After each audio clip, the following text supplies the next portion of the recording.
Picture ಮುಗಿದ್ಯಾ? ಆಯ್ತು ಬಿಡಿ. Okay, ಎಲ್ರಿಗೂ ನಮಸ್ಕಾರ. ಅಫ್ಕೋರ್ಸ್ ಎಲ್ಲರೂ ಹೇಳ್ದಂಗೆ ರಾಜೇಶ್ ಅಂದರೆ ನಂಗೆ ತುಂಬ ತುಂಬ ವರ್ಷದಿಂದ ಪರಿಚಯ. ಆ್ಯಂಡ್ ಏನಂದರೆ ಸಿ ಎಯಿಂದ ಅವ್ರಿಗೆ ಸಿನಿಮಾ ಟಚ್ ಆಗಿರೋದಕ್ಕಿಂತ ಅವ್ರಿಗೆ ಮುಂಚೆಯಿಂದನೂ ಸಿನಿಮಾ ಅಂದರೆ ಭಾಳ ಇಷ್ಟ. ಇನ್ಫ್ಯಾಕ್ಟ್ ಅವರು ಫೈಟ್ಸ್ ಎಲ್ಲ ಪ್ರಾಕ್ಟೀಸ್ ಮಾಡಿದರು, ಒಂದು ಕಡೆ ಆಡಿಷನ್ ಕೊಟ್ಟಿದ್ರು, ಆ್ಯಂಡ್ ಫೋಟೋ ಶೂಟ್ ಮಾಡಿದರು, ಸೀರಿಯಲಲ್ಲೂ ಮಾಡಿದ್ದಾರೆ ಅವರು.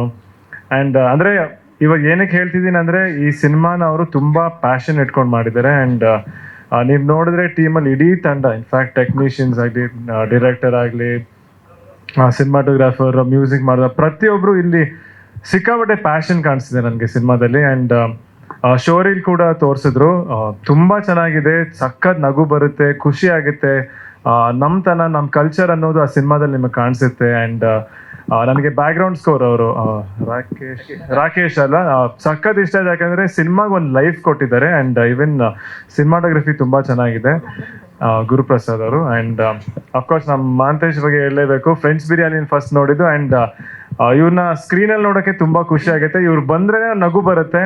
ಇನ್ಫ್ಯಾಕ್ಟ್ ನಾನು ಅವಾಗಿಂದ ಆ್ಯಕ್ಚುಲಿ ಇವಾಗಲೇ ನೀವು ಜಾಸ್ತಿ ನಗ್ತಾರೆ, ಅವಾಗಿಂದ ಸ್ವಲ್ಪ ಸೀರಿಯಸ್ ಆಗಿ ಹಿಂಗೆ ನಿಂತಿದ್ರಿ. ಅವ್ರು ಕೇಳ್ತಿದ್ರು ಏನು ಅವ್ರು ಜಾಸ್ತಿ ನಗಲ್ವ ಅಂತ. ಅವ್ರು ನಗಲ್ಲ, ಅವ್ರು ಎಲ್ಲರೂ ಜಾಸ್ತಿ ನಗಿಸ್ತಾರಂತ ನಾನು ಅಂದ್ಕೊಂಡೆ. ಬಟ್ ಡೆಫಿನೆಟ್ಲಿ ಈ ಸಿನಿಮಾ ನೋಡೋಕೆ ನಾನು ಕಾಯ್ತಾ ಇದ್ದೀನಿ. ಆ್ಯಂಡ್ ಇಡೀ ಟೀಮ್ಗೆ ಆಲ್ ದಿ ಬೆಸ್ಟ್. ಹೀರೋಯಿನ್ ಕೂಡ ತುಂಬ ಚೆನ್ನಾಗಿ ಕಾಣಿಸ್ತಿದ್ದಾರೆ. ಆ್ಯಂಡ್ ಪ್ರತಿಯೊಬ್ಬರು ಆರ್ಟಿಸ್ಟ್ ನೀವು ನೋಡಿದ್ರು ಅವ್ರನ್ನ ನೋಡೋಕ್ಕಾದ್ರೂ ನಾವು ಸಿನಿಮಾಗೆ ಬರಬೇಕು. ಆ್ಯಂಡ್ ಕಾಮಿಡಿ ಸಿನಿಮಾ ಅಂತ ಇದ್ದಾಗ ಯಾವಾಗಲೂ ನಾವು ಒಟ್ಟಿಗೆ ಕೂತ್ಕೊಂಡು ನೋಡಿದಾಗ ಅದ್ರ ಆಗೋ ಸಂತೋಷನೇ ಬೇರೆ.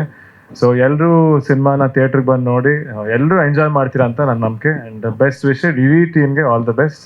Thank you.